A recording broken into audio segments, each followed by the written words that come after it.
Hi, I'm Jenny and I can't cook yet. This is going to be a very interesting vlog. As you should know by now, I'm a humongous fan of the movie Julie and Julia. And so I bought the cookbook, Mastering the Art of French Cooking. And I'm going to make, I can't say it, Boeuf Bourguignon. Whatever, beef stew. Okay, so the first thing you're supposed to do is boil some bacon, or simmer some bacon for a while. But the thing about that is, they didn't have any slab bacon at ShopRite, so I had to buy packaged bacon. And I'm thinking they already processed it enough that I don't have to boil it for a while.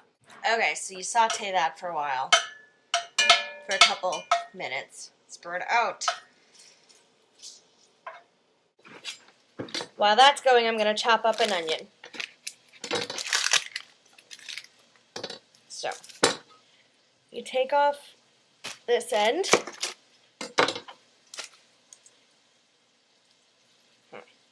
And then you cut it in half with some of the root staying on both ends. Take off the paper. Probably should have taken off the paper before I did that. Whoops.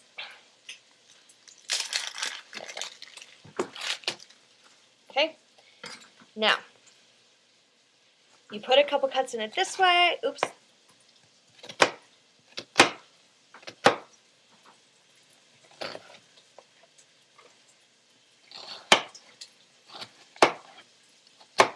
And then you dice it.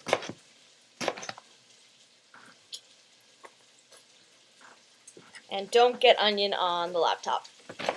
Cool. So with a slotted spoon, very important, you take out the bacon that you just cooked and you leave behind all the delicious rendered bacony goodness.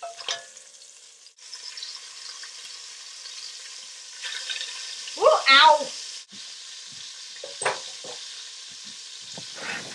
I missed a step with that batch, but I'll do it with the second batch. You're supposed to dry them with paper towels, otherwise it won't brown. So that's probably why these look puny. So.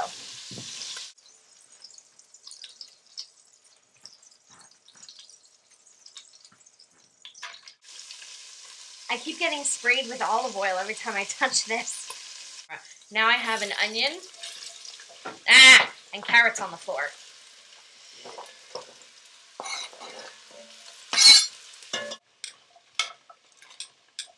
Okay, I call that slightly brown. Now we put everything back in the party. Right? Wait, let me check the book. Return the beef, yeah. Okay. Salt and pepper. 1 tablespoon. 2 tablespoons. And now it looks pale and disgusting. But I'm trusting the recipe. So that's going to cook for 4 minutes, and then I have to toss it around, and then it's going to cook for another 4 minutes. And then I'll be back. See ya! I just fogged up my glasses with that. Okay, we turn the oven down to 325. I'm using a Chianti because that's what Julia said to use. I have no idea what it tastes like. We'll find out. And then enough stock to cover everything else. Yes, I am using canned stuff. No, Julia would not be pleased. You also add garlic, a bay leaf, a tablespoon of tomato paste, and a ½ teaspoon of thyme. And I don't feel like measuring that out, so I'm just gonna, empty off a couple sprigs and see how I feel. So it's gonna simmer, and then I'm gonna put it in the oven for 2.5 hours. And then I'm gonna watch a movie or something, because I can't leave the house while the stove's on. See you in 2.5 hours.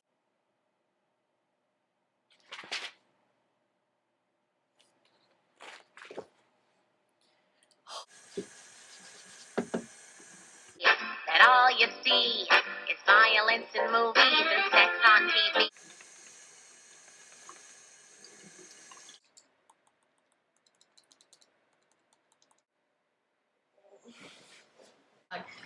Okay.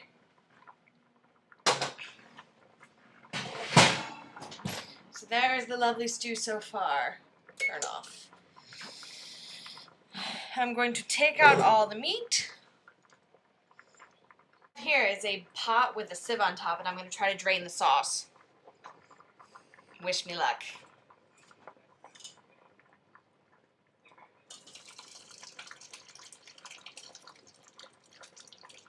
Ow! Okay. I sauced my foot again. Okay, and now we're going to simmer that. I also have potatoes going, so I get to multitask. My stove is a mess.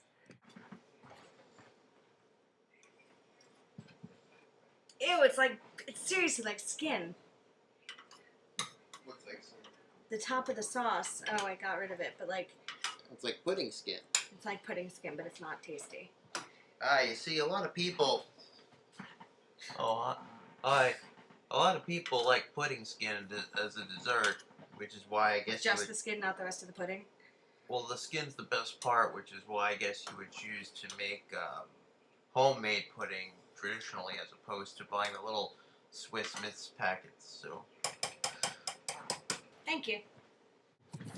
Okay, so that's gonna simmer for a few minutes, and then I'm gonna plate it up and taste it. Looks very pretty. I hope it's not like, ooh, it's tender. That's exciting. That's really nice. That's good. These are It was huge really- beef chunks. I know they're huge beef chunks. They're huge beef chunks, and they taste delicious.